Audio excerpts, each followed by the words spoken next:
ini itu mulainya tahun 84. Ini anggrek itu dulu itu terkenal sebagai pertanian pekarangan. Jadi hanya dengan pekarangan sedikit saja itu bisa menghasilkan. Nah, pertanian pekarangan itu harusnya itu intensif caranya dan harusnya tanaman mahal. Kalau nggak mahal, nggak bisa. Misalnya ini nandur jagung itu ya nggak bisa.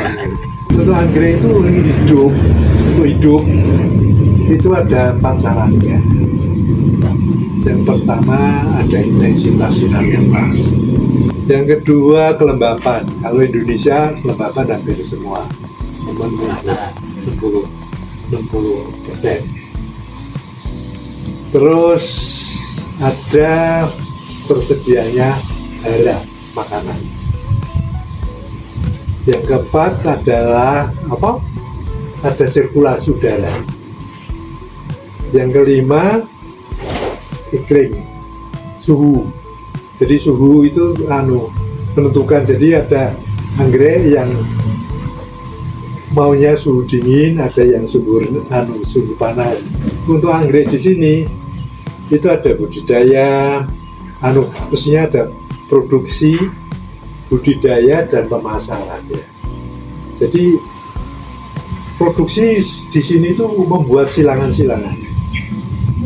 Jadi saya membuat silangan itu sudah mulai tahun 90 sudah produksi buntolan. Kultur jaringan itu Pak? Kultur biji, kultur jaringan juga pernah. Jadi kultur jaringan pernah membuat, tapi karena masalahnya kultur jaringan itu lebih rumit dan pasarnya itu ya kurang. Bapak sudah berpengalaman puluhan tahun untuk budidaya anggrek.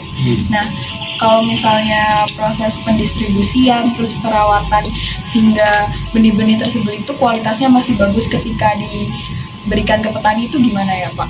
Iya, langsung dijual. Kalau pedagang ya langsung dijual lagi. Untuk merawat anggrek itu orang punya anggrek itu merasa seniman karena tidak bisa. Tapi sekarang itu semua orang bisa karena ya ada internet dan lain-lain, ada informasi. Dan dulu itu anggrek mahal, tapi sekarang itu anggrek yang murah-murah. Jadi misalnya seedling ya, seedling ini harganya 10 ribuan. Kadang-kadang bunga dendrobium itu dia 50 ribuan sudah dapat. Nah, itu jadi berani. Ya, kecuali kalau misalnya untuk yang biasanya untuk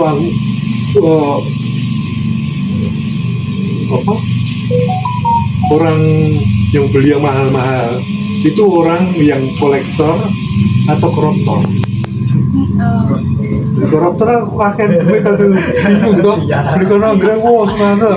Padahal dia ngerti. Jadi ya kolektor dan koruptor gitu.